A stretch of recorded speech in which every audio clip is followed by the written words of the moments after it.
O juiz Sérgio Moro, responsável pela Operação Lava Jato, encontrou indícios que o esquema de lavagem de dinheiro e desvio de recursos públicos também funcionaria em outras áreas da administração pública, além da Petrobras.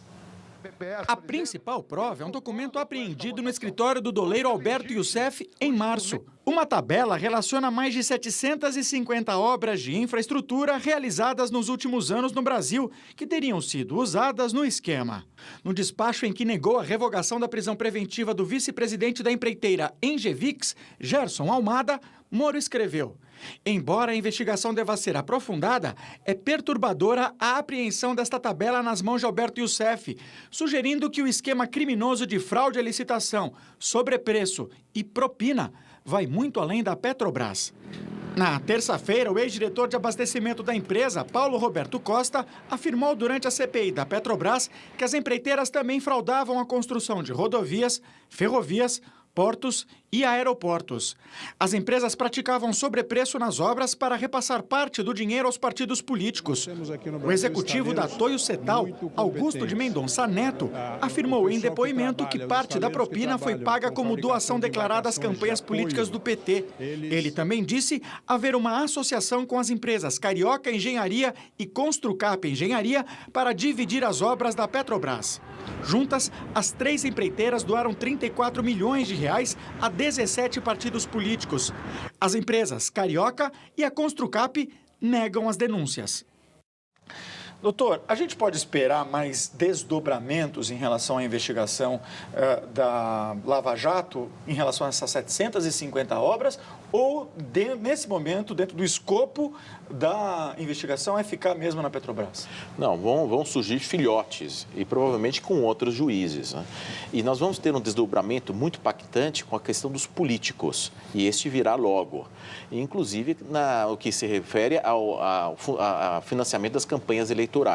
Ou seja, a Operação Lava Jato deveria se chamar até Operação Terremoto, ou um tsunami, porque ela causará ainda grandes revoluções no Brasil. Agora, essas pessoas que estão sendo citadas aí na investigação, quase todas elas, recorreram à delação premiada e esperam, pelo menos, um abatimento nas penas em virtude das informações que elas estão prestando à Justiça. Vai sobrar alguém para ser condenado no final das contas? Como é que funciona a dosimetria das penas no caso da delação premiada? Os que têm maiores vantagens são aqueles que vão em primeiro lugar. Ou seja, a lei de organização criminosa até possibilita que o Ministério Público não ofereça denúncia se ele é o primeiro e não é o líder da organização criminosa, e aí ele colabora. Paulo Roberto Costa e Alberto Youssef. Em tese, seriam estes, né, que foram em primeiro lugar. Os outros poderão ter uma redução de 1/3 a 1/6 da pena. Muitas vezes pode acontecer de uma delação premiada ser efetuada e lá no final o sujeito tomar uma pena de 8, 9, 10 anos de reclusão. Eu já vi isso concretamente acontecer. O sujeito foi para uma delação premiada e no final das contas o juiz deu uma pena de 9 anos de reclusão em regime fechado, mesmo com a delação. E para os outros ele deu 12. Agora, como é que está sendo vista essa delação premiada no âmbito da advocacia criminalista, do qual o senhor é um ilustre representante? Com muito orgulho. Eu digo que os advogados, sobretudo os criminalistas, são grandes defensores da Constituição da República. Nossa principal função é defender a Constituição e os direitos das pessoas para que não haja abusos. Nós jamais defendemos o que a pessoa fez ou deixou de fazer. Nós defendemos pessoas acusadas que têm os seus direitos constitucionais para que o processo seja legítimo. Porém, a delação premiada trouxe um grande desafio e uma revolução. Ela é pragmática, já existia desde o Brasil colônia, mas foi afastada e veio com um instinto norte-americano pragmático. Mas o pessoal está pulando miudinho na mão do Moro, não está? Pulando miudinho, sim. As dificuldades são enormes, eu digo que estão suando o colarinho e fazendo valer cada centavo que estão ganhando, porque realmente os processos são gigantescos, são interceptações telefônicas, são milhares e milhares de páginas. A autoridade policial, Ricardo, quando vai interrogar a pessoa, toca o áudio. Não dá nem para falar com o sujeito que a voz não é dele, porque é idêntica à voz. Então, ou seja, nós estamos com um Estado, com um aparato verdadeiramente policialesco, de fato, porque a sua vida é escancarada. Você é monitorado 1 ano, 2 anos, aí diz, nós conhecemos toda a sua vida, mas agora você tem o direito ao silêncio. Então, nem precisa mais de direito ao silêncio. Você tem direito ao silêncio, salvo interceptação telefônica, já que você conhece a sua vida inteira. Ou seja, o Estado tem um poder, um aparato hoje, com a interceptação telefônica, com a interceptação bancária e com a delação premiada que nunca dantes tivemos neste país. E nós estamos vivendo esta revolução no processo penal brasileiro que está trazendo também toda essa questão com o combate à organização criminosa, aflorando todas essas sombras e trazendo essa revolução no Brasil. A Isabel Pieri pergunta pelo WhatsApp se esse dinheiro todo volta. Eu vou primeiro direcionar a pergunta para o professor Lacerda, que a gente já conversou bastante aqui. Professor, se volta, qual é o efeito que isso tem, né? Principalmente para a empresa pública, a Petrobras? Claro. E o que é interessante, Ricardo, a gente notar é que o que há de comum entre Lava Jato, Mensalão, o escândalo do metrô em São Paulo, é o vínculo dessas situações de corrupção com o financiamento eleitoral, né?